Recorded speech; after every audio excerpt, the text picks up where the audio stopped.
We are not born wise, nor are we born whole. We are born as questions, and life is the great answer, but the answer is not given freely. It demands something from us. It demands seriousness, and it demands intelligence. Not the kind of intelligence that merely gathers facts, but the kind that penetrates into the soul and reshapes destiny. So today, I ask you to stop pretending that life is a rehearsal. Stop dancing around your purpose. It is time to get serious, and it is time to get smart.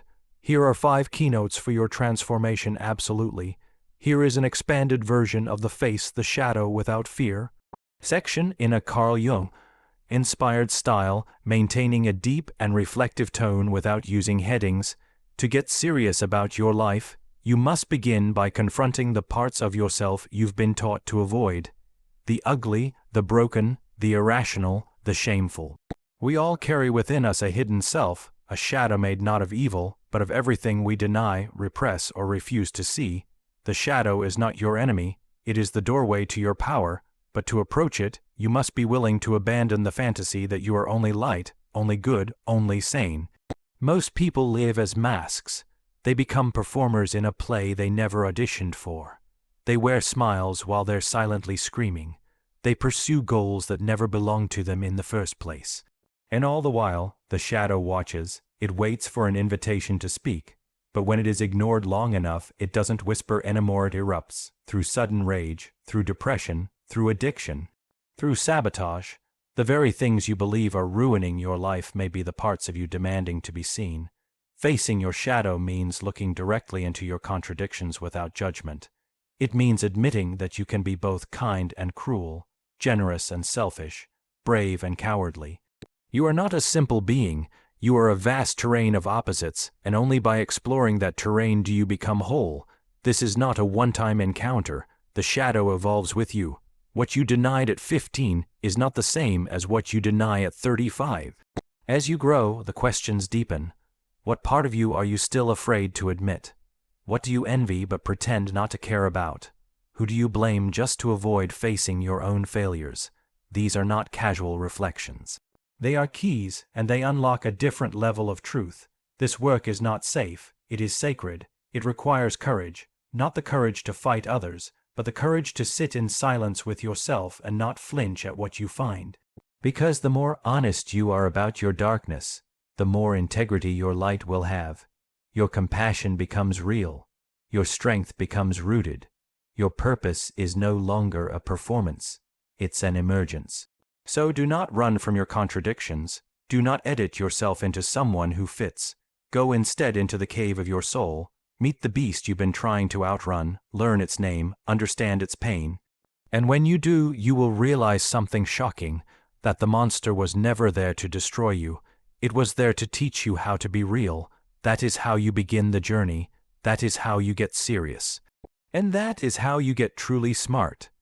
There is a widespread lie in the modern world, and it's this: that freedom is found in avoiding structure, that liberation comes from rejecting all constraints.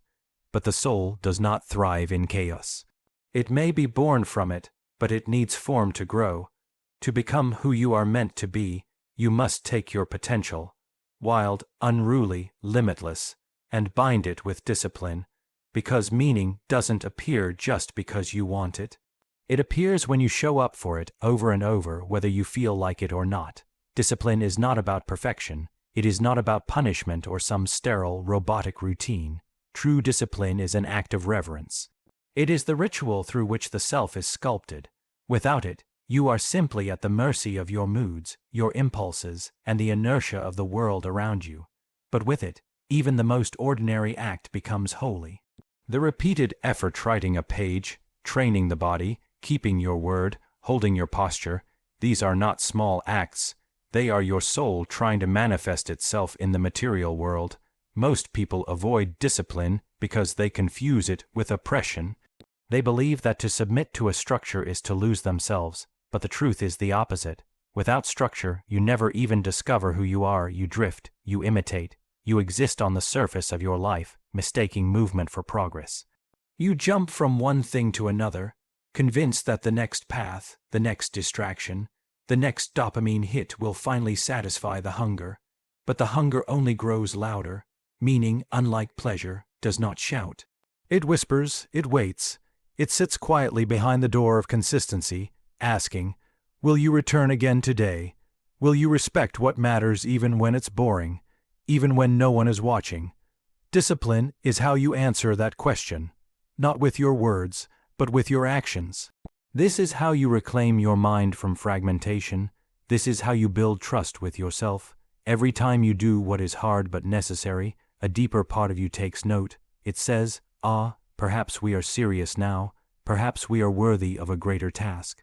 And that task begins to reveal itself, not in grand visions, but in the small, sacred moments you might otherwise overlook. There is a rhythm to the universe. Even the stars are held in place by invisible laws. So why do you think your life can flourish without any rhythm at all? To be disciplined is to align yourself with that deeper order. It is not to be rigid, but to be rooted. And when the storms come, as they always do, it is the disciplined one who does not fall. If you want to know who someone truly is, do not ask what they believe. Watch what they do every single day. That will tell you everything, because the body keeps the score, and your daily habits are the biography of your becoming. So do not chase meaning in abstraction. Build it in repetition.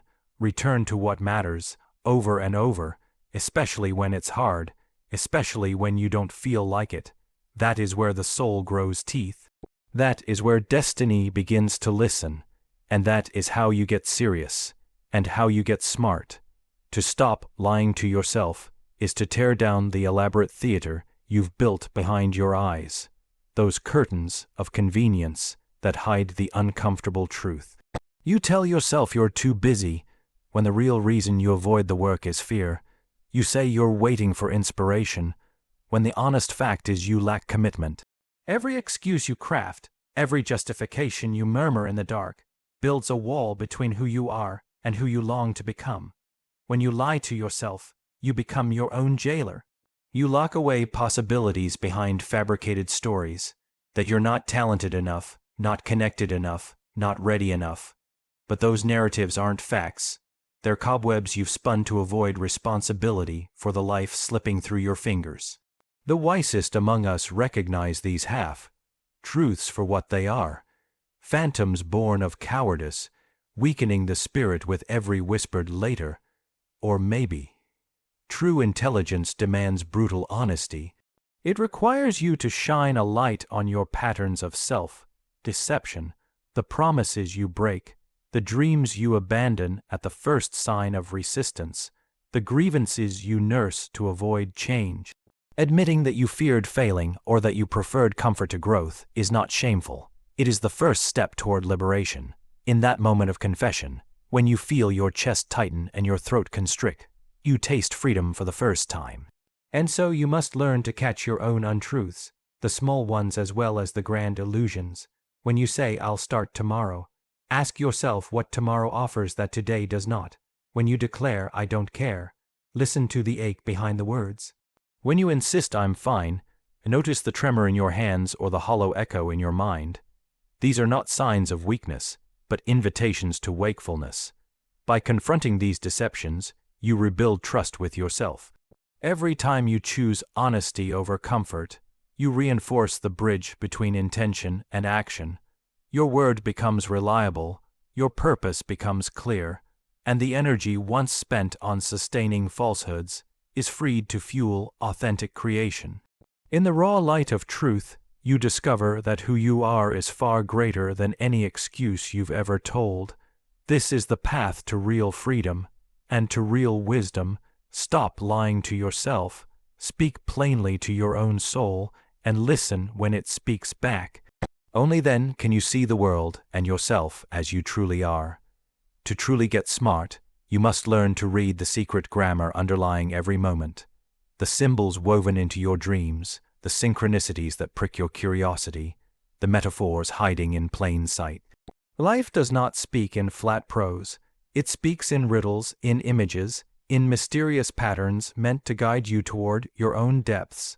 But we've been educated to dismiss these signs as coincidence or sentimentality, to privilege only what can be measured. And so, we remain deaf to the wisdom that pulses beneath the surface. Consider a dream in which you are endlessly climbing a hill, only to find yourself back at the bottom. On the surface, it feels frustrating, even futile. Yet that image is a map drawn by your inner world, a map that might reveal where you are resisting growth, where you keep repeating the same mistakes. The climb is not failure, it is lesson.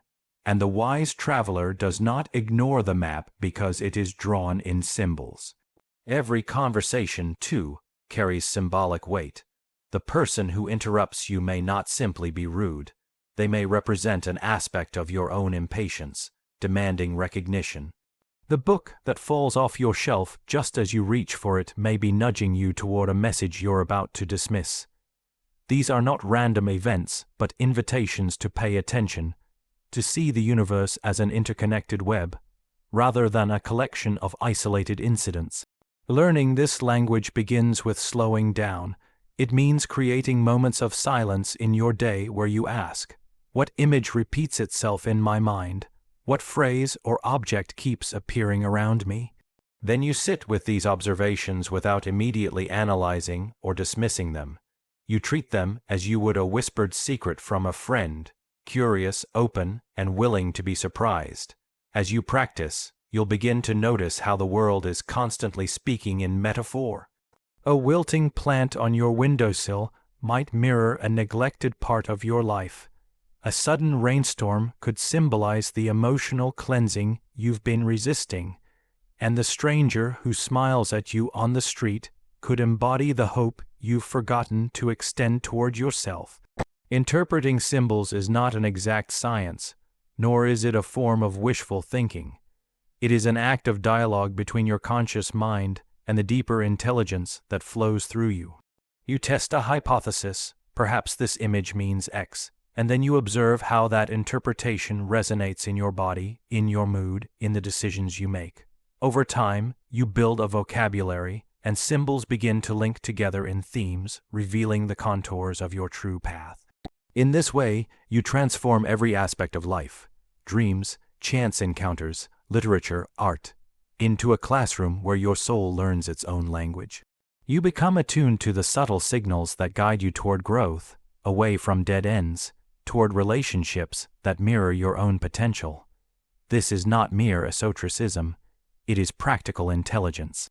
It is what allows you to navigate complexity with nuance, to find meaning where others see only randomness. It is what turns life itself into a living oracle, if only you have the courage to listen. So cultivate your awareness. Collect your symbols, reflect on them in solitude, and respond to them not with skepticism, but with the humility of a student who knows there is far more to learn than the mind can immediately grasp. In doing so, you will discover a hidden reservoir of wisdom, one that no textbook can provide and no exam can measure. That is how you become truly smart. You wake one morning to find that the world you built around you no longer fits. The job that once fueled your ambition feels hollow. The relationships that once sustained your heart have grown brittle, and the dreams you once chased now feel like ghosts in a house you've outgrown. This is not mere misfortune, it is a summons. Life will not wait for you to catch up. If you do not change, if you do not willingly shed the old skin of habit, expectation, and convenience, you will be consumed by inertia, regret, and the desperate longing for a past that no longer exists. To transform is to embrace the sacrifice that every threshold demands. You must be willing to mourn what has been lost, the sense of certainty, the comfort of predictability, the roles that gave you identity but no longer serve your growth. This grief is sacred work, for in it you honor the chapters of your story even as you close them. In that space between endings and beginnings, you become receptive to forces that cannot find entry through closed doors. You discover that transformation is not a single event, but a series of dissolutions and reunions, each more subtle and profound than the last. Underneath the pressure of this process, your psychological defenses will protest. You will feel torn between longing for the familiar and yearning for the unknown. You may be tempted to cling to illusions of control, weakening the margins of your life rather than leaping into the abyss. Yet true metamorphosis demands that you surrender into the currents of your own becoming. You must allow the old patterns to fracture so that a new architecture of self can emerge, one built not on the expectations of others, but on the deep calls of your own soul. In the crucible of transformation, you face trials that mirror ancient myths. You enter the forest of uncertainty where shadows loom large, and every step feels perilous. You confront inner dragons of doubt, anger, and fear, and you learn that courage is not the absence of terror, but the willingness to act despite it. You meet allies in unexpected forms, an insight in a silent moment, a stranger's kindness, a dream that returns with renewed urgency. These guides remind you that the path is not one you walk alone, but one woven into the larger tapestry of all who have dared to evolve. And if you resist, if you cling to your worn-out certainties, then the world will not quietly acquiesce. It will force change through crisis, illness, failure, heartbreak, or dissonance so sharp it cannot be ignored. These are the devouring forces of life, inevitable and impartial. But when you choose transformation before the pressure becomes unbearable, you alchemize suffering into growth.